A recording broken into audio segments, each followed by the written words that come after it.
Digital Interactive Broadcast. Morning! 6:06. Oh, 6:05 na. Oh, 6:06 na. Good morning, good morning, good morning! Yeah, morning. Parang wala kayong kalatoy-latoy ha. Parang ano ha. Ano meron? Sobrang init ha? Dai! Good morning, Dai! Good morning, Kuya. It's 26 degrees Celsius in Quezon City and expected to reach 34 degrees Celsius later in the day. In Baguio City, it's 16 degrees Celsius at 21 degrees Celsius naman sa Tagaytay. Meanwhile, it's 24 to 25 degrees Celsius in Cebu and Davao City. To everyone, have a blessed day ahead. Yes, ha? Parang, yan ang artificial intelligence na ninenervyos.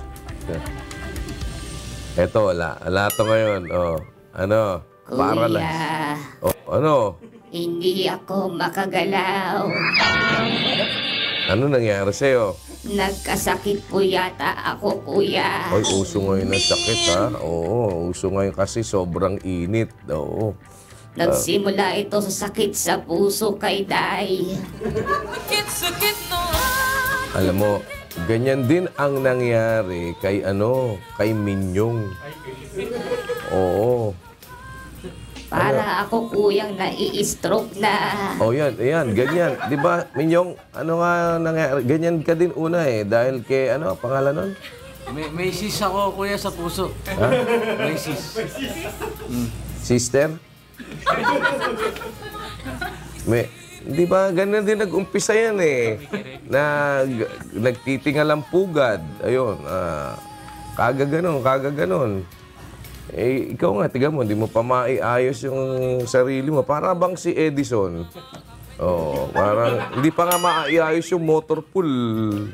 Di ba? Tapos, ayun, nagkakanda-karakarambola. Kuya, I'm dying. Palagay ko nga. Kumanta ka na lang, cause I'm dying inside to hold you. Patay ka. Sabi ko na nga ba Oo. Ayan. Kita mo, nakasaksak ka pa ngayon. Wala kang power. May shortage ka na. Kuya, dalhin mo na ako sa ospital. Wala nga pa akong alam na ospital ng mga robot.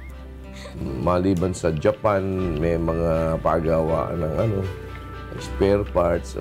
Baka kailangan mo na ako, kuyang i-upgrade. Pahiram ng credit card. Hindi na. Alam mo ba ikaw, disposable ka. Oo. Pagka sabi nila, mas mahal pa daw yung ipaparepair ka kesa sa bumili na lang ng bago. O kaya gagawa na lang kami invento kami ni Minyong ng lata. Nung bata kami, lata lang ginagamit. Lata ng sardinas. Pwede nang buuin yun. Gagawa kami ng tin can intelligence. Ito na naman tong mo. Alam mo, ito talaga kinakatakutan to Boss. Gulo ng buhok natin Siya po yata, kuya, ang may dala ng virus. Palagay ko nga, uso ngayon ang sakit Day, headlines natin? Kuya, narito ang mga balitang ating pag-uusapan ngayong umaga. Pinsala ng El Nino sa agrikultura umabot na sa 2.6 billion pesos ayon sa NDRRMC. MWSS hiniling na rin na magsagawa ng cloud seeding operation sa bahagi ng Angat Dam. Department of Finance nanindigan na walang nakapaloob sa loan agreement sa China na gagawing pambayad utang ang mga likas na yaman ng Pilipinas. No window hour policy sa number coding scheme, ipatutupad ng MMDA sa lahat ng lungsod sa Metro Manila. Satellite-based forecasting system para labanan ng dengue, inilunsad sa Vietnam. Summer getaway na malapit sa Metro Manila, alamin. We are going to do some great work together. Trust me, I'm a genius. Aga-aga hindi dila na naman. Hey, Professor. I am listening. Professor, point your fingers. One moment. Yeah, but okay. So sorry. Could you run that by me again? Hirap kausap nito. Hey, Professor. Yes? What is solar system? Let's see. There are many answers to solar. You should search it up on the internet. Ikaw nga tinatanong ko, pinapasearch mo pa ako sa internet.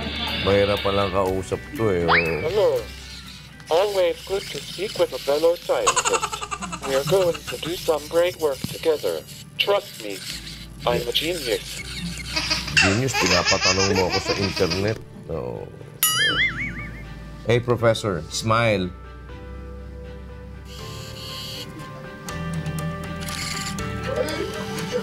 Hello. Always good to speak with a fellow scientist. We are going to do some great work together. Trust Sabi- me, I'm a genius. Sabi ko, smile. Eh, tinignan ako ng padukit, di ba? Oh. Katakot ka. Tahimik ka muna, ha? Oh. Mamakatingin, eh.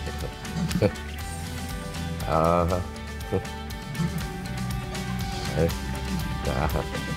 katakot, eh.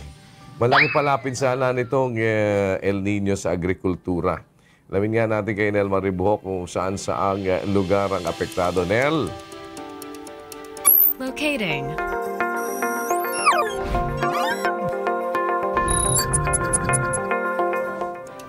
Nel!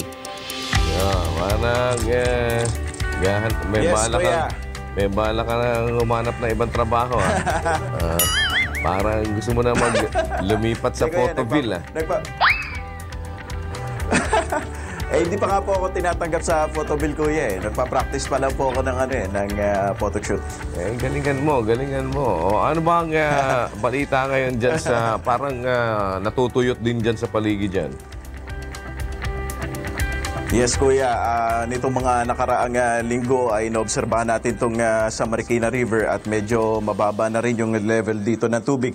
Iniulat nga sa atin ng NDRRMC, kuya, na umabot na nga ng 2 billion pesos itong pinsala ng El Nino sa bansa. At nasa 7 regions ngayon ang may malaking pinsala ng El Nino. At batay dito sa ulat ng NDRRMC, kuya, ay basahin lang natin. Dito sa Calabarzon ay nasa 12 million na o 12.7 million ang pinsala sa agrikultura. Sa Mimaropa ay 192 million. Region 5, 793 million. Region 6, 76 million. Region 8 ay 387 million. Region 11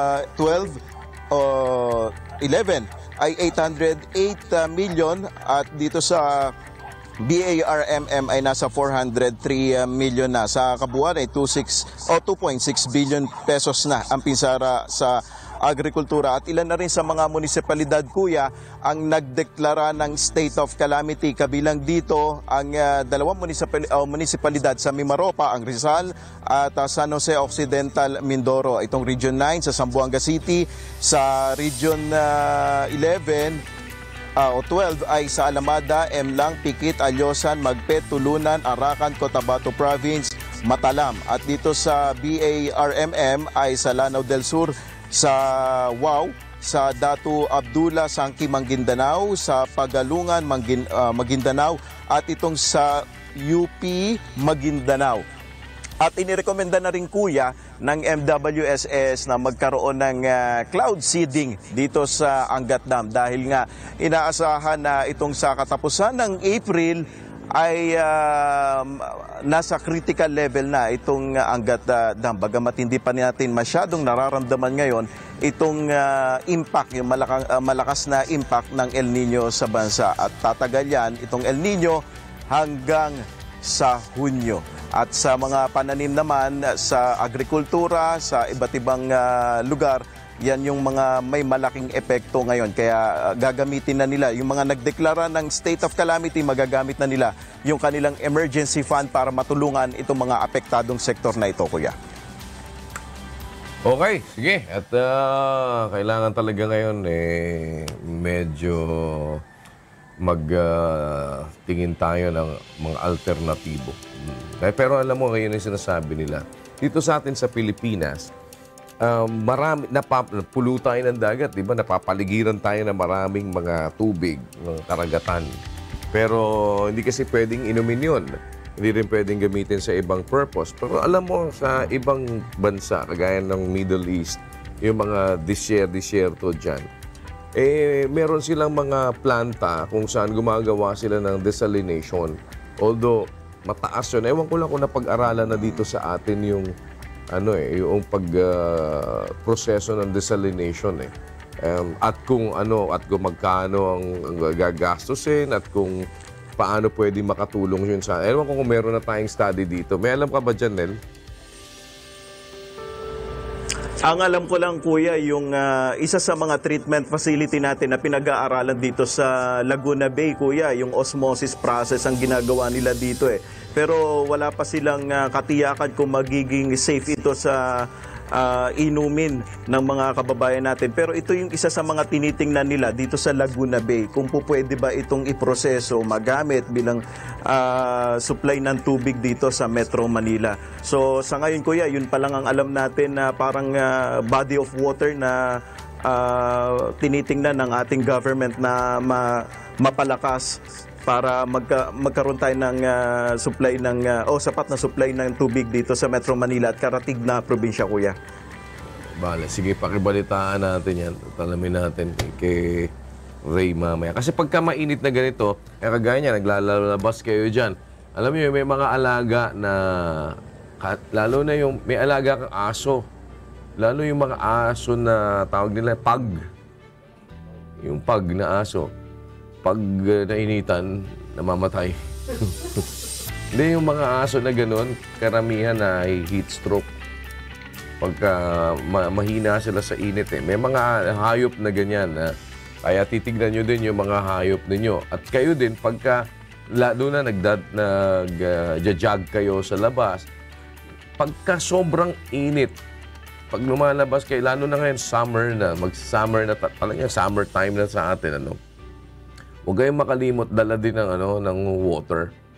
Laging mag-hydrate kayo na mag-hydrate kasi merong yan minsan yung heat stroke, tumatama yan kahit nasabihin mo bata ka pa. Tsaka aside from that, madaling ma-dehydrate ang tao pag ganyang sobrang init. Akala mo, hindi naman ako nagpapawis hindi naman ako nagtatakbo or something. Kaya lang sa pag sobrang init talaga, pwede kang ma-dehydrate. Kaya mas maganda ngayon yung hydration.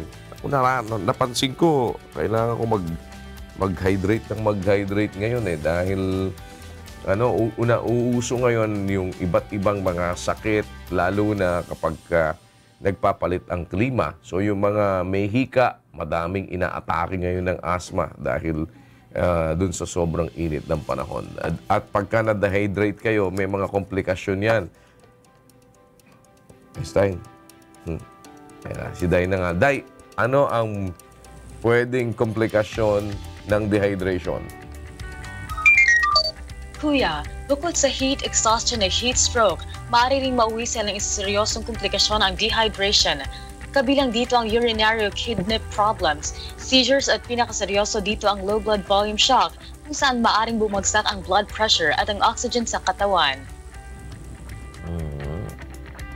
Ray, kapag sobrang init ng panahon, o kaya kasi may mga ganyan, sobrang init, sobrang lamig. At minsan, pagka nagsosobrang init, tas biglang lumalamig, tas o kaya mainit sa isang lugar, tapos biglang malamig-lamig naman doon sa isang lugar, tapos nagkikikidlat. Meron ganyan di ba? Ano ba yan? Yan ba, may epekto ba yan sa mga appliances natin? Layo, no? Meron po, Kuya. Kasi panahon po kasi ngayon, Kuya, kahit po tayo nasa dry season mas malaki po rin ng possibility na magkaroon po tayo ng mga localized thunderstorms, Kuya. Pwede pa rin tayo magkaroon ng localized thunderstorms. Mga kidlat-kidlat. Kidlat. Yes, kuya. At pag ganyan pong panahon, kuya, may ganyan tayong klaseng weather, ay sinasabi po ng mga eksperto na posibleng maapektuhan yung mga appliances po natin. Usually, meron tayong mga electric fan, meron tayong mga television sa bahay, or yung iba po, meron mga refrigerator. So, yung mga ganyan po, kuya, sinasabi na pag kumikidlat o meron tayong thunderstorm, dapat pala ina-unplug po yan. Kasi pag po yan ay hindi in-unplug, ay sinasabi po ng mga eksperto, maaaring kung tamaan ng maapektuhan ng kidlat, yung mga linya ng kuryente, at papasok po dyan sa mga appliance natin, at yan po ay may possibility na masira din po kapag po yan ay napasukan yung voltahe po ng kidlat ay pumasok po dyan. Although meron nga po tayong mga breaker, pero sinasabi ng mga eksperto, maaaring makalusot pa rin yung lakas ng kuryente ng kidlat sa mga linya ng kuryente natin pumasok po. Ito po ay maging posibleng panggalingan po ng sunog po sa isang bahay, kuya. At sinasabi din po ng mga eksperto, kung tayo naman po ay yung brownout sa bahay natin, mas maganda po i-unplug din natin yung ating mga appliance para po pagbalik ng kuryente, meron pong sinasabi sila na amperahe, yung bigla ang balik ng amperahe ay maaari pong makabawas po yun sa lifespan ng isang appliance at maaari din pong kaagad na yun ay masira. Yung mga ref naman, kuya, kung mainit po, ang sinasabi ng mga eksperto, ilagay po yan doon sa mga space na medyo malamig din. Hindi yung direktang masisikatan ng araw dahil mas hahaba po yung process niya ng pagpapalamig kapag po yan ay mainit din yung kanyang kinalalagyan at dapat po medyo maluwang yung space. At sa ganung paraan po, maiiwasan natin na agad masira yung refrigerators po natin. At ganun din pong paraan ay medyo bababa po. Hindi po masyadong tataas yung bill natin sa kuryente para ma-maintain ng refrigerator yung kanya pong lamig sa loob, kuya. Kaya pag sabi mo, pagka brand out. Brand out. Ganun po sa Bulacan eh, brand out. Sabi ka, bunutin mo yung mga appliance nakasaksak, brand out. Yung mga yung mga ganun po ba, kuya? Mga ista. Mga ista. Baka mabulok ang mga ista doon sa loob ng, ng rep. Hindi, tawag nga doon sa frigidaire Opo, yung mga... sarado mo yung frigidaire. Para lang yung... Bumili ka nga ng Colgate, yung close up. Ganun lang naman yun eh. Hindi, pero yung pag may kidlat, kaya nga yung mga transmitters, may mga lightning arrester yan eh. Apo. Kasi, kaya sa amin, meron dun kasi sa amin sa Bulacan dati, nanonood siya ng TV. Tapos tinamaan yung antena niya. Sabog pati yung TV niya. Yun po, kuya. Kaya minsan pagka ganyan na nagkikidlat, mas mabuti, patayin nyo muna yung TV, bunutin ninyo yung inyong mga appliances, bunutin mo sa pagkakasaksak. Although ngayon kasi karamihan naman, hindi na naka-cable na eh. Wala na yung mga antena na, di ba yung mga external antena. Yeah. Although yung mga hindi naka-cable at may external antenna pa rin na ginagamit, delikado yun. Pag tinamaan ng kidlat yung antena mo, pumapasok doon sa TV. Sabog pati yung TV mo. At minsan yun yung sinasabi nga na nagkukos pa din ng sunog. Yan. Okay, na weather today, Ray? Yes, kuya. Sa ngayon po, umiiral tong easterlies pa rin. Hangin na nanggagaling sa silangan. May possibility po ito na magdulot ng mga thunderstorms dito po sa may eastern section ng ating bansa. Particular dito sa may area ng Bicol at area po ng Samar at Leyte. Yung pong satellite ng Pag-asa, makikita natin na halos malinis po itong Luzon at Visayas. Itong area po ng Mindanao ay nakikita natin ang possibility na mayroon pong malalakas na mga pag-ulan, lalo na po itong Caraga region at ilang bahagi po ng Zamboanga Peninsula. At ayon sa ating Weather Bureau, maaari po tayong makaranas pa rin ng matataas ng mga temperatura, lalo na po sa may area ng Cotabato, maaari pong umabot pa rin sa 34 degrees Celsius. Maging dito po sa may area ng Metro Manila ngayong araw, nakikita natin, clear ang ating sky, maaari po tayong makaranas ng mataas na temperatura at dito rin po sa may area ng Tugigaraw, maging yung area po ng Palawan, dyan po may possibility na makaranas tayo ng matataas na temperatura. Ang ating pong sunrise ay 5:55 a.m. Ating naman pong sunset ay 6:08 p.m. Po yan sa Ho Chi Minh City sa Vietnam by Heidi Chavez. Okay, salamat, Ray. Hanap mo nga ako ng magre-repair dito na na heat stroke tong si ano. Baka nga po, sobrang Si init. Dong, na heat stroke. Opo. Yan sinasabi ko, ganyan na nangyari kay Minyong. Na heat stroke din, no? Dahil sa... Kasi, panay ang panliligaw eh. Ginagawa talaga nitong... Sabi sa'yo, Dong, ayusin mo ang buhay mo. Dahil una sa lahat, maiksi ang buhay mo. Walang isang oras ang buhay mo. Buhay mo. Tapos hindi mo paayusin ang buhay mo. Eh, minsan di ka tumatagal ng isang oras, tapos manliligaw ka pa. Yun na nga kuya, kasi life is short. Life is short, eh. Tapos ganyan, tingnan mo, hindi ka na ngayon makakilos. Ano ka na? Oh, man! Hindi ka na makakilos ngayon. Dalhin mo na ako kuya kay Day. Baka marunong siyang maggamot. Nako, ewan ko sa'yo. Wala ako. Ano yan? Here we go. Just one moment while I try to go online.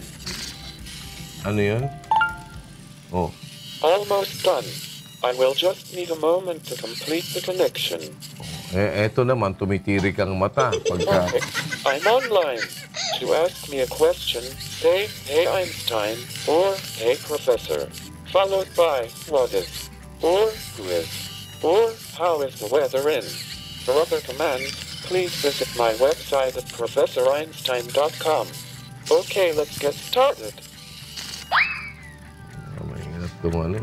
Kuya, tanungin mo siya. Baka alam niya gamot sa sakit ko. Hey, Professor. Yes? Let's see. Yeah, but okay. So sorry. Could you run that by me again? Nandidila pa. Hey, Professor, give me a big smile.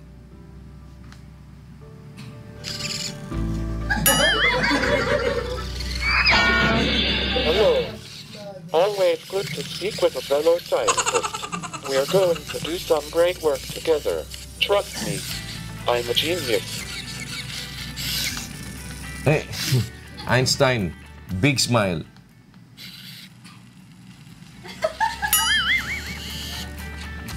Big smile, ganyan ginagawa mo. Hey, Professor, stick your tongue out. That's me. Stick your tongue out. Let's see. Ayoko na kausap to. Ayoko kausap nito. So sorry. Could you run that by me again? Teka. Hello. Always good to speak with a fellow scientist. We are going to do some great work together. Teka, tumahimik ka muna. I'm a genius. Sige. May pinaprompt sa akin dito.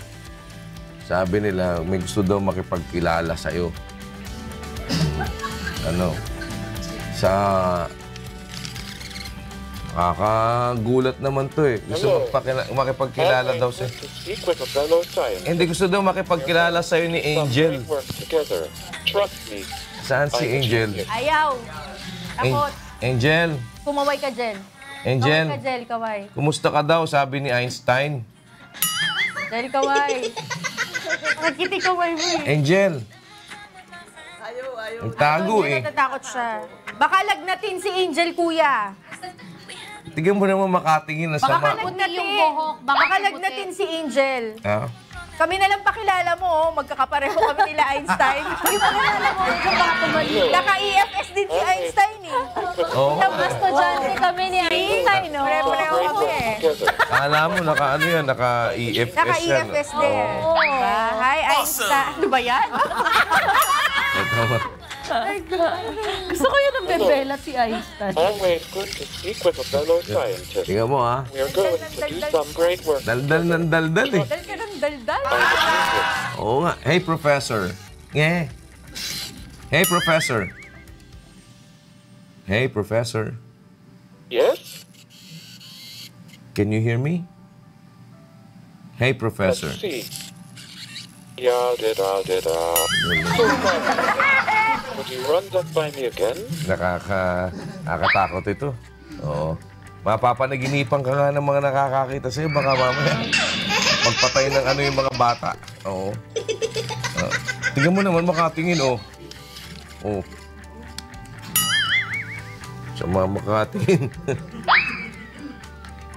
ay, Dong, ikaw, wala. May stiff neck si Dong. Stiff neck na, mayroon pang wala, paralyzed. Hindi man makaupo, hindi makatayo. Oh. Meron ako kuyang love nut. Love nut ka. Oh. Ay, nako. Pakisabi kay Day, kailangan ko ng yakapsul.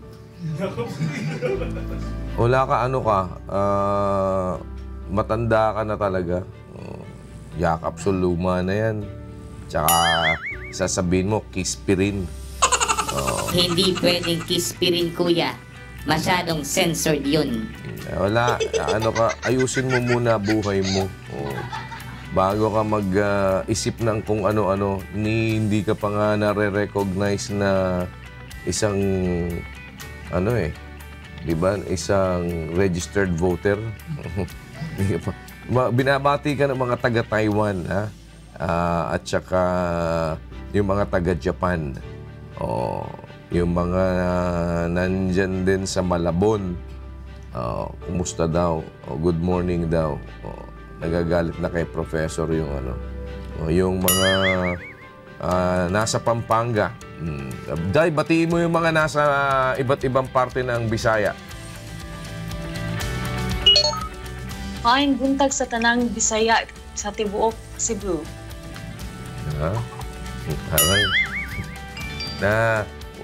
Nag-short circuit na din ba si Day? Ito yung 60 kilometers per hour na speed limit na ipatutupad na din daw ng MMDA. Bukod dyan, meron yung sinasabing no window hour sa number coding sa lahat ng lungsod ng Metro Manila. Marami ngayong mga mukhang gustong i-impose ang MMDA. Alamin na natin kay Joanne. Saan ba si Joanne Nano? Locating.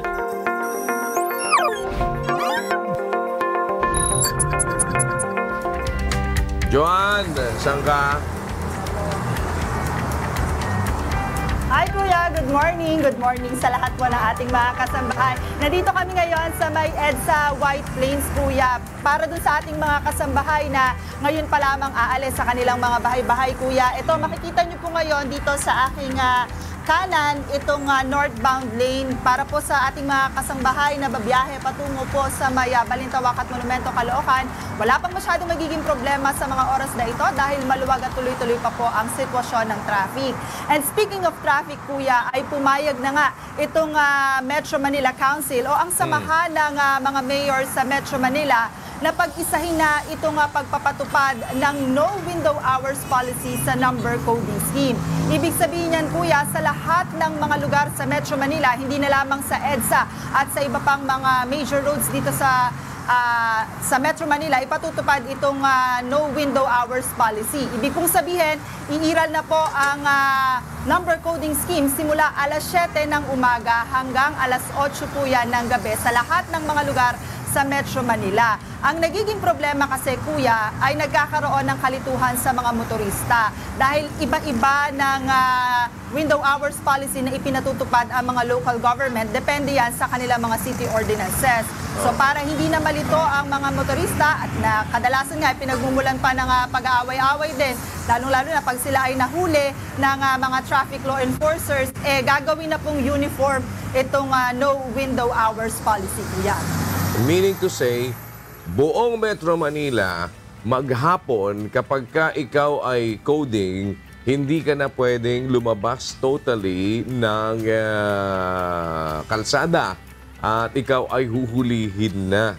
Wala nang window hour saan man lugar ng Metro Manila. Pag coding ka, whole day, di pwedeng ilabas ang sasakyan mo na yan. Tama ba yun? Yes, Kuya, tama po yun. Talagang kapag coding ka, ang iyong sasakyan ay sakop ng number coding sa partikular na araw. Kagaya po nito, Webes, 7 at 8 po ang number coding. Simula alas 7 ng umaga hanggang alas 8 po ng gabi ay hindi nyo po pwedeng ibiyahe ang inyong sasakyan sa Metro Manila. Ayun. So, pwede ka 9 o'clock in the evening onwards. Pwede ka bago mag alas 7 ng umaga. So, kailan ang strict implementation nito, Joanne? Na ganyan na yan, na no window hour na buong Metro Manila? Kuya, sabi nga ng MMDA ay inatasan na nila itong mga local government units na ayusin na yung kanilang plano kung paano nga ba ito ipatutupad. Siyempre, hindi rin naman yan agad-agad dahil merong proseso na kinakailangan pagdaanan. Kailangan nilang magkaroon muna ng amendments doon sa kanilang mga city ordinances at kinakailangan rin na magkaroon pa yan ng publication. Pero ang sinasabi ng MMDA, next week ay inimit ulit nila ang mga Metro Manila mayors para nga malaman din kung paano na nga ba nila gagawin yan o kung ano na nga ba yung kanilang mga plano kaugnay po niyan. Pero kuya, idadagdag ko lang din dahil inatasan na rin ng MMDA itong mga local government unit na kanselahin na yung mga business permit ng mga provincial bus terminal along EDSA. Dahil simula po sa June ay kinakailangan ng lumipat ang lahat ng mga provincial bus terminal doon sa mga interim terminal. Para po dito sa may northern area, sila po ay magta-terminal niya dyan sa Valenzuela Interim Terminal. Samantala yun naman sa may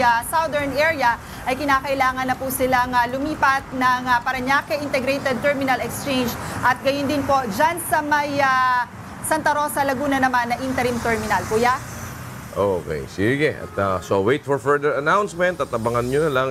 Ang ibig sabihin, makapag-prepare na tayo dun sa mga maaaring maging epekto nito sa atin, lalo na yung nag-aabang ng window hour o kaya meron kayong mga plano na ginagawa para makalabas kayo ng bahay, making use of yung inyong window hour. So pagka na-implement yan, buong maghapon, hindi mo na pwedeng ilabas ang iyong sasakyan kung ikaw ay coding. Salamat, Joanne Nano!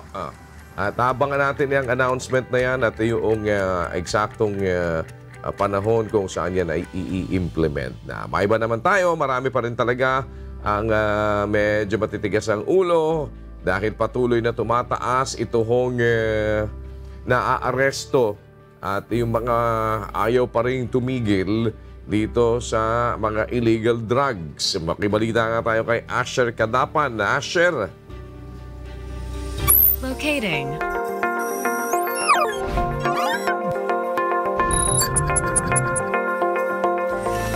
Asher, saan ka?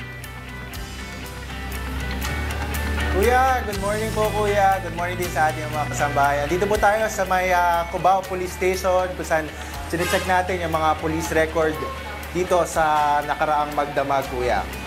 Anong nakikita mong marami na naman? At sinasabi nila mataas pa din yung insidente noong mga naaresto sa illegal drugs. So marami pa rin ayaw talagang tumigil. Totoo yan, kuya. Kahit nga po si Pangulong Rodrigo Duterte ay nagbigay siya ng pahayag kamakailan na lumalala itong problema ng illegal na droga. Pati itong si Chief Police, Chief ng PNP na si Albayalde si Oscar Albayalde ay nagsabi din po ng paglalangan itong illegal na droga. Yung inilabas po ng PIDEA kamakailan, kuya, simula July 1, 2016 hanggang noong February 28, 2019, yung War on Drugs na kampanya ni Pangulong Rodrigo Duterte, nasa 120,000 na po yung anti-drug operations na naisagawa ng mga otoridad. At nagresulta yan, kuya, ng pagkakahuli sa halos 170,000 na mga drug personalities. Umaabot naman sa 5,281 ang napatay na drug personalities sa mga operasyon. At dyan sa mga nahuling yan, kuya, yung mga drug personalities na nahuli, kabuang 638 sa mga iyon ay government workers. Halos kalahati niyan ay mga government employees, habang yung natitira naman ay mga elected officials at mga 74 yung uniformed na personnel. Ang isa sa mga nakakalungkot dyan, kuya, ay nakapagtalaga ang PIDEA ng higit 2,000 menor de edad. Ito yung mga may gulang na simula 4 years old hanggang 17 years old na nasangkot nga, pero nasagip naman mula dun sa mga illegal drug activities.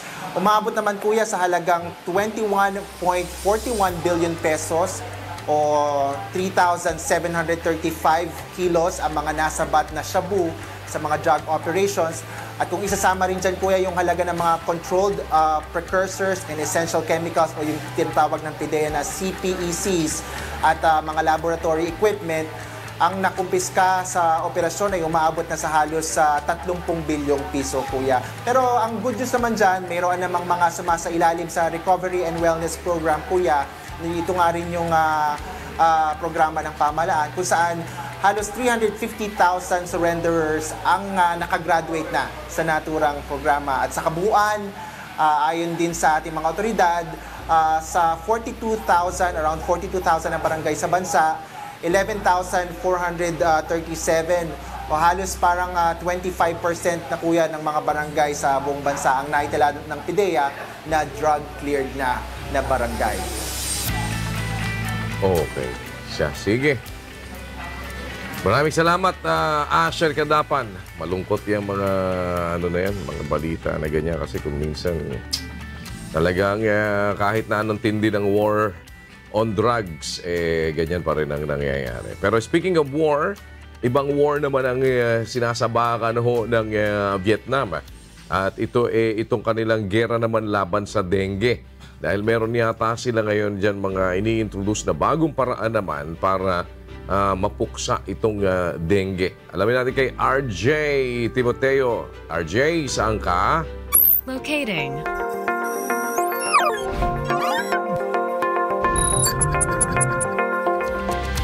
Parang, RJ, French bread ba yan? Yes, kuya. Good morning. Morning. French bread yan? Yes, kuya, ito ay banh mi. Tama ka, ito ay French bread ito dahil inspired ito ng French bread. Ang tawag nila dito, kuya, sa Vietnam ay banh mi. Parang baguette siya. Tapos ito, kuya, medyo matigas yung labas pero malambot naman yung loob. Magkano isang ganyan dyan? Ito, kuya, ang halaga nito ay 2,000 Vietnam dong. Sa pera natin, kuya, yan ay 4 pesos and 50 cents. 4 pesos and 50 cents na. 4.50. Malaki-laki na rin, ha? May isang dangkal ba? May isang dangkal, no? Yes, kuya. Kaya lang, hollow yata yung yes, loob. Yes, kuya. Parang katumbas. Yun, opo. Medyo ganun nga. Pero kasi, kuya, ito naman parang siguro ang... Bali mo nga yung loob. Ayan, kuya. Bali mo nga yung loob. Ayan. Medyo halo nga. Di ba? Parang pwede lagyan na soup sa loob. Pwede, kuya. Pero kasi ito itong typical na breakfast nila Ano naman yung palaman mo? Ako, kuya, ang palaman ko dito, peanut butter pagka umaga. Minsan po egg. Pero pagka mga Vietnamese, kuya, ang palaman nila dito, mga ham, sardines, ganyan. Tapos, kuya, ang daming gulay. Minsan nga may nakita ako, ang palaman niya, cucumber. At least healthy, diba? Sa'yo, peanut butter. Tapos, kuya, pag malaman sa nina. Peanut butter. Ano naman yung timo na yan? Eto, kuya, kasi bihira ako magkape dahil nagpapalpitate ako, kuya, pagka masyadong mataas yung caffeine content. Kaya itong tea ko, turmeric tea. Ayan. Ano po itong tea na to, kuya? Pero meron siyang halong turmeric, saka parang ginger po, parang ganon. Okay. Ano ba naman, bakit dyan sa inyo pinag-iisipan niyang mga paraan sa dengue na mapuksa? Ano bang nagiging status ngayon dyan? Mataas ba ang incident ng dengue dyan sa Vietnam? Yes, kuya, mataas talaga. Actually, malaki talaga yung pagtaas ng bilang ng kaso ng dengue fever dito sa Vietnam. Noong 2017 nga lang, kuya, umabot sa mahigit 170,000 na kaso ang naitala at 38 dyan, kuya, ang nasawi dahil sa dengue. Dahil nga dito, kuya, yung balita na binanggit mo kanina, isang project na ang inilunsad sa Hanoi para ma-predict daw ng mas maaga ang dengue outbreak at para na rin magkaroon ng agarang aksyon ng pamahalaan at yung community para nga dito sa problema ng dengue. Yung project na yan, kuya, ang tawag namin dyan ay, ang tawag ng government dyan ay Model Satellite Based System o DMOS. Ito ay isang dengue fever forecasting system na nakakapag-predict kuya ng dengue outbreak 8 months in advance. Ang DMOS daw ay magbabantay sa ulan at supply ng tubig na directly may effect sa breeding sites ng lamok. Pero marami pang factors kuya yung binabantayan ng DMOS monitoring device. Kabilang na dyan kuya ay yung bilang ng kaso ng dengue doon nga sa particular na lugar na yon, yung land use at minomonitor din nito yung temperature dahil lahat daw ito kuya ay may effect sa outbreak ng dengue. Yung unang prediction kuya ay lalabas na ngayong July at ngayong taon yan at ang buong project ay tatagal hanggang 2021. Kabilang pa kuya sa ilang lugar na gagamitan ng satellite-based dengue forecasting system ay ang mga probinsya ng Daklak, Can Hoa at Dong Nai. Ito kuya yung mga nasa Central Vietnam kung saan naitala nga yung pinakamataas na kaso ng dengue. Itong project na ito ay inilunsad ng United Nations Development Program o UNDP, World Health Organization at isa pang consortium kuya sa pangunguna ng HR Wallingford. Back to you kuya. Okay. Ingat ka dyan, baka ka ma-dengue o makagat ka ng lamok pag-spray ka. Ito, hindi tinatablan to ng kagat ng lamok. Etong si Dong. Hindi ito tinatablan ng kagat ng lamok. Pero tinatablan to ng low voltage at saka brown out. Iwan muna natin yung usapan sa dengue. Puntahan natin, utang naman. May utang ka pa sa akin, Dong, ha? Anong utang ko sa'yo, kuya? Utang na loob, ikaw ay magpakatino, ha? Magpapakabait na po ako, kuya. Basta gumaling lang po ako. Ayan, kaya dapat mag-isip-isip ka, ba't ka nagkakaganyan? Baka kasi kung ano-ano inuuna mo. Alam mo sa buhay, may mga dapat na mas binibigyan ng prioridad bago yung kung ano-ano. Ikaw kasi inuuna mo kagad, manligaw, inuuna mo kagad yung ganyan, mga sa buhay ng tao, dapat tingnan mo muna yung mga ibang dapat mong binibigyan ng ng pagpapahalaga, hindi yung bagya ka palang lumaki sa tabo, hindi ka pa nga, wala ka pang trabaho, gusto mo na kagad manligaw ka na kagad, o kaya kumita ka ng konti, iniisip mo na kagad manliligaw ka na kagad. Dapat mag-ayos ka muna. Ihanda mo muna yung sarili mo, maging responsable. Hindi ka pa nga marunong ng responsibilidad, kumuha ng responsibilidad. Yung, alam mo, practice kasi yan eh. Pagka inassign sa'yo, dapat alam mo paano gawin, alam mo maging responsable ka. Kung dun sa bagay na yon, hindi ka pa nagiging responsable, tapos, lahat ng ibigay sa yung responsibilidad, hindi mo mapangatawanan. Tapos, kukuha ka ng panibagong responsibilidad, mag-aasawa ka. Ano kaya ang mangyayari sa'yo pagka nag-asawa ka? Unang-una, di naman nagkakasal ng robot. Di ba? Kaya yan, sabi, kita masama na tingin sa'yo ni Einstein. Tama, di ba, Professor? Kasi, pagka nakikita ko minsan, gusto mag-asawa. Gusto mo mag-asawa, maging responsable ka muna. Pag-aaral ka muna maging responsable. Kasi pag nadala mo yung pagiging irresponsable sa buhay ng pag-aasawa, dala-dala mo yan doon sa pamilya mo. Alam mo, masama yung, kaya nga sinabi yung, ang hindi nagkakandili ng sariling kanya, lalo na ng sarili niyang sambahayan, mas masama pa yun kaysa sa hindi sumasampalataya. Kaya dapat marunong ka na magkandili ng sambahayan mo. Di isang sambahayang robot. Wala namang... Talaga ikaw. Tamo. Sige po, Kuya Day. Huwag ka munang magpaligaw. Tago mo. Day. Ano almusal mo, Day? I don't eat. I'm an AI. Kaya marunong sumagot si Day ngayon. Hindi. Ikaw, ano ang kinakain mo, Dong? I don't eat. I'm an AI. Gaya-gaya ka. Ikaw, sana sinabi mo, I don't eat. I'm a copycat. I don't eat. I'm a copycat. Ito si Si Einstein. Ano kaya kinakain ito si Einstein? Galit talaga. Galit. No, nakita mo, galit talaga kayo. Kuya, medyo lumayo kayo sa kanya. Baka kainin ka niya. Oo nga eh. Boss, ayos natin buhok mo, boss, ha? Sa mga makatingin eh. Operahan ko kaya ang mata nito. Kung ganyan ba naman, kuya, ang itsura mo, talagang sasama ang tingin mo. Ayoko maging ganyan tsura ko, no? Una-una, tiga mo, haba ng buhok, di nagpapagupit. Pagupitan mo nga to. Haba ng buhok mo, Einstein eh. Pagupit ka. Tapos tiga mo yung bigote mo. O, ba't ganyan, ang pagkakagupit? O. Tapos talag si Einstein.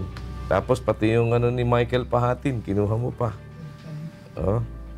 Sa mga makatingin. Sabi po ng Department of Finance, hindi daw totoo yung usap-usapan na ginawang collateral yung mga likas na yaman ng Pilipinas sa utang natin sa China. Ano bang issue yan? Wala kay Rosalie Cos. Asan ba si Rosalie? Rosalie? Locating.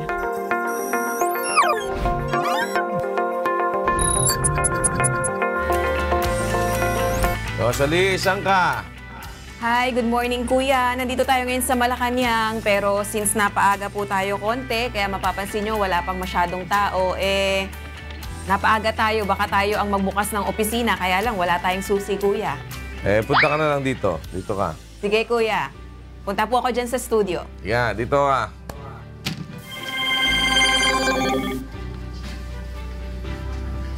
Saan na? Late. No, nabara. Parang bagal lang ano. Ayan. Yan. May umiilaw.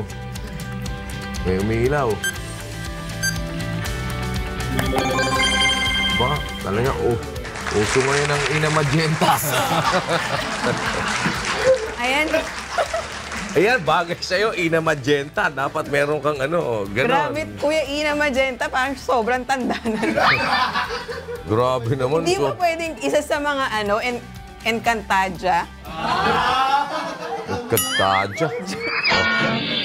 Sige, ikaw na lang si sino ba ang Wala, di ko alam ang mga... Kilala ko lang, si Tinkerbell lang ang kilala ko. O ano ba ang usapan na naman, ayan, Rosalie, yan ang sinasabi ng Department of Finance. Yes nga kuya, para matapos na yung usap-usapan tungkol dito, nilinaw ng Department of Finance na hindi ginagawang collateral ng gobyerno yung anumang likas na yaman natin sa anumang pagkakautang nito, lalo na dyan sa China. Ngayon, yung loan agreement natin, kuya, with China, standard na magkaroon ng waiver of sovereign immunity. Kahit pa yung iba nating loan agreement sa ibang bansa katulad ng Japan, Korea, France, Amerika, may ganun talagang probisyon, kuya, para naman kung sakali na hindi tayo makabayad ng utang, pwede tayong habulin ng China sa sarili nating korte, kuya. Kasi kapag pumapasok ang bansa sa anumang kontrata, automatic wini-waive po natin yung ating sovereign immunity. Ngayon, kuya, sinasabi ng Department of Finance na imposible or highly unlikely na hindi tayo makabayad. Bakit? Unang-una, $62 million lang po yung loan agreement natin pagdating dyan sa Chico River Pump Irrigation Project. So, kumpara sa ibang utang dati, katulad dyan sa pagpapagawa ng Angat Dam dati, sa panahon ni dating Pangulong Arroyo, ang utang natin sa China dyan, kuya, is $116 million. Pero nakakabayad tayo ng utang. Ngayon, itong Chico River Pump Irrigation Project na $62 million lang, mas maliit lang, kuya. At pagka nangungutang po tayo, automatic na ini-include yan sa taunang budget para makabayad tayo ng utang. So, hindi sinasabi na almost impossible na hindi tayo makabayad ng utang. Ngayon, kung dumating nga tayo sa punto na hindi tayo makakabayad ng utang, hindi po pwedeng kunin ng China ang anuman nating property nang hindi dumadaan sa tinatawag na arbitration. Sinasabi ng iba na yung arbitration daw, kuya, pagdating dyan sa loan agreement sa China, mangingibabaw daw po dyan yung China. Pero hindi, kuya. Kailangan dumaan yan sa Regional Trial Court ng Pilipinas bago i-enforce. For example, na-determine na kung ano yung arbitration award, dapat dumaan sa Regional Trial Court natin bago yan ma-enforce, kuya. So, meron ding mga ulat na lumalabas na kung pare-pareho daw po yung ating loan agreement with China, po pwedeng lumobo yung utang natin sa China ng 12 to 24 billion pesos. Pinabulaanan niya ang Department of Finance. For now po, ang total debt exposure natin sa China ay bumibilang lang kuya ng nasa 12 to 262 million US dollars. At kung ikukumpara din po natin yung interest rate ng mga utang natin sa China kumpara sa Japan kuya, 2% lang. 2% lang per year for 20 payable for 20 years yung utang sa China, samantalang sa Japan mas mataas, 3.6% kuya. Okay. Kuya, birthday ngayon ni Pangulong Duterte. 74th birthday niya na ngayon. So, at inuulan din siya ng maraming issue. Kala ko nangiimbita ka. Hindi. Para sa birthday. Timing kasi kuya, di ba, pumutok yung tungkol dyan sa China Loan Agreement na kinakalkal po yung issue. Tapos pumutok din yung dating economic advisor niya na si Michael Yang, na si dating police official Eduardo Asierto, sinasabi nga sabwat itong economic advisor dati ni Pangulo sa illegal drug trade. Pero sinasabi ng Pangulo, kung sabwat nga itong si Michael Yang sa illegal drug trade, sino-sinong unang makakaalam? Ang Chinese government. Vinavouch ng Chinese ambassador to the Philippines, maging ng premier ng China, yung pong integrity ni Michael Yang. Kasi nga po, kuya, kilalang businessman tong si Michael Yang dito rin sa Pilipinas, kuya. So, mismong si Pangulong Duterte yung nagpapatotoo na hindi totoo yung ulat ni Eduardo Asierto, at si Eduardo Asierto yung gumagawa ng katiwalian nung dati siyang nasa pwesto, kuya. Tingnan natin kung ano pa magiging yan. Magiging pangyayari. Binabati ka ng mga taga Shanghai, China. Kumusta ka daw, Rosalie? At may papakilala ako sa'yo. Andito si... Sino po, kuya? Kilala mo ba si Prinsipe Kahilingan? Prinsipe Kahilingan? Oo, si Prinsipe K. Putay mo nga dito si George.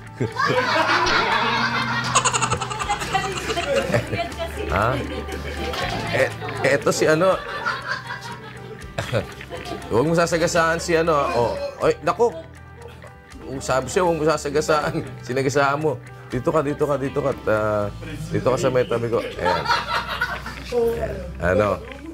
Eto si Prinsipe K. Alam mo ba, parang...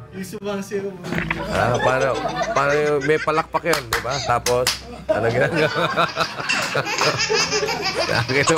Ayan, si Ina Magenta. Ayan, Prinsipe K. Kalala mo na.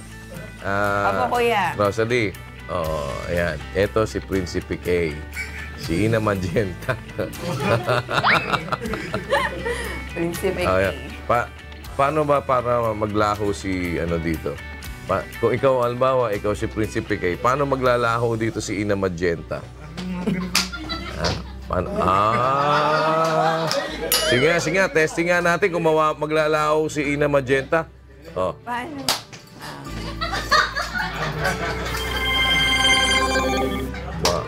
Ayun, okay. Nainis sa'yo. Sige, maraming salamat, Rosalie. Maraming salamat, si Rosalie Cos. Okay, nag-uulat. Si Baldog! Napunta ka na sa Japan?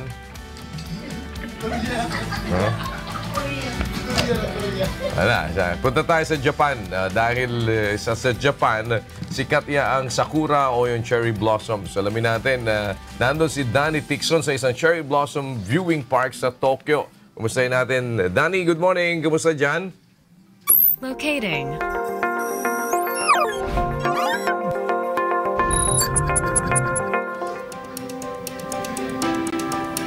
Danny, kumusta? Yes, good morning, kuya. Nasaan ka nandun? Bagaman karamihan, yes, kuya, ng pinakapopular na destinasyon dito sa Japan tuwing sasapit ang cherry blossom, ay nasa malalayong lugar at bundok ng bansa. Dito mismo sa Central Tokyo, mayroon ding pamosong cherry blossom spot. Ito ang Shinjuku Gyoen Garden, na 10 minuto lamang ang layo paglalakarin mula sa Shinjuku Station. Isa ito, kuya, sa pinakamalaking green spaces dito sa Tokyo. Higit 1 libo nasa loob nito. Gayunman, tumaas na ang halaga ng admission fee dito, kuya, simula pa noong March 19. Mula sa dating 200 yen, 500 yen na ang halaga ng adult admission. 1994 pa, kuya, nang huling magtaas ng presyo ng admission ang Shinjuku Gyoen. Open naman ang garden hanggang alas 6 ng gabi, ngayong spring at fall, kuya. Magkano bali yung 500 yen sa pesos? Yes, kuya, kung i-convert natin sa 0.45, nasa mga 240 pesos, kuya. 500. Alexa, how much is 500 yen in Philippine peso? 500 Japanese yen is 238.70 PHP. By the way, you have one new notification. When you see the yellow light ring on your device, it means you have a notification or message. Just say, read my notifications. Okay na, hindi ako magbabasa ng notification. 238.70 daw pala. Pesos. Ang pasok doon sana. Marami bang tao ngayon dyan, Danny? At malamig pa ba? Yes, kuya. Marami na ng tao dito na nagpupuntahan sa Tokyo. Talagang binibisita nila yung season ng cherry blossom. At medyo mataas na ang temperatura natin ngayon dito, kuya. Nasa 14 to 15 degrees Celsius na. I see. Okay, maraming salamat. Danny Tixon, live mula sa Japan. Cherry blossom. Gumagalaw ka na. Nakita ko, nagkakaway-kaway ka kanina. Medyo gumagaling na ako ng kaunti, kuya. Ha? Nangyayari sa'yo? Paano nakakagalaw-galaw ka na? Parang pag-ibig lang yan, kuya. Yung lagnat ko. Mainit ngayon, bukas malamig na. Kaya ito, talagang mapilit ito si Dong. No? Day, ano abangan today? Ipinagdiriwang ngayong araw ni Pangulong Rodrigo Duterte ang kanyang ika-74 na kaarawan. Haharap naman sa isang pulong balitaan si Senator Ping Lacson, issue sa budget at mga ibinunyag ng dating opisyal ng PNP na si Eduardo Asierto, inaasahang tatalakayin ng senador. Supreme Concert ni Asia Soul Supreme KZ Tandingan sa Davao City, mamayang gabi na. Okay, sige. At Dong, ano ang schedule today? Kuya, may medical mission po ngayon ang UNTV at Members Church of God International sa Bayugo National High School, Barangay Bayugo, Hala-Hala, Rizal. Magsisimula ito ng alas 7 ng umaga. Kuya, nagpapabati pala ang sekretary ng Dong Natics, si Tin Aureliano. Okay, so talagang fan mo si Tin, ha? Talagang yung mga taga, nagpapa-shout out yung mga sila Nerwin, Jagger, Tawi, Jawo, and Toto.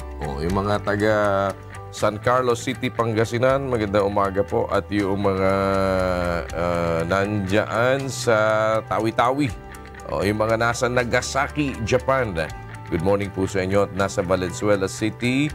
At yung mga taga Santa Rosa, Laguna. Maraming salamat po sa inyong pakikinig. At concert mamaya ni Casey Tandingan sa Davao, yung kanyang Supreme. Mga taga Davao, Mayo ba? Mayo. Isasama mo ba ako, kuya? Hindi. Bilis, di ba? Bilis na sagot, di ba? Bawal ang robot sa eroplano. Hindi po ako maglilikot kasi hindi ako makagalaw. Hindi, mag-aral ka lumipad. Bagay, hindi ka nga makalakad eh. Okay. Talaga, i-walk kita. Tara.